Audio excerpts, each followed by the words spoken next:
നമസ്കാരം എല്ലാവരും. അറിയില്ലേ ബിജുവേട്ടൻ? ESP പാരനോർമൽ ബിജുവേട്ടൻ. സോ ബിജുവേട്ടാ, എങ്ങനെയുണ്ട് ഉജ്ജയിൻ കാണാൻ? ഉജ്ജയിൻ ഗംഭീരം അല്ലേ? ബിയോണ്ട് വേർഡ്സ് ധാരാളം വായിച്ചിട്ടുണ്ട് ഉജ്ജയിനെ കുറിച്ചും അതുപോലെ തന്നെ വിക്രമാദിത്യനെ കുറിച്ചും ഒക്കെ. പക്ഷെ എന്നാലും ആ ഒരു ശരിക്കും നമ്മുടെ എക്സ്പീരിയൻസ് ചെയ്യുമ്പോഴുണ്ടാകുന്നത് വാക്കുകൾക്ക് അതീതമാണ്.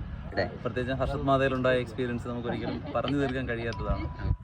അപ്പോൾ 2 ദിവസത്തെ ദീർഘമായ ട്രെയിൻ യാത്രയ്ക്ക് ശേഷം ഇന്നലെ ഫുള്ള് ക്ഷേത്രങ്ങളിലായിരുന്നു. പക്ഷെ അതിൻ്റെ യാതൊരു ക്ഷീണവും ഉണ്ടായില്ല.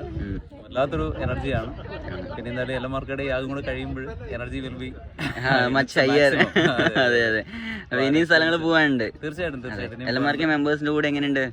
അതിന് ചോദിക്കേണ്ട ആവശ്യമില്ല. എല്ലാവരും ഉണ്ട്. അനുപേട്ടനുണ്ട്. അതെ. സോ രൈതാട്ടൻ നാളെ ഇന്ന് രാത്രി. അതെ. സോ അപ്പോ ഇന്ന് വൈകുന്നേരം നമ്മൾ പ്ലാൻ ചെയ്യുന്നുണ്ട്. വൈകുന്നേരം നമ്മൾ ആരതി കാണാനായിട്ട് പ്ലാൻ ചെയ്യുന്നുണ്ട്. ഹർഷത് മതയിൽ ഒന്നും കൂടെ പോകണം എന്ന് ആഗ്രഹിക്കുന്നു. ഓക്കെ.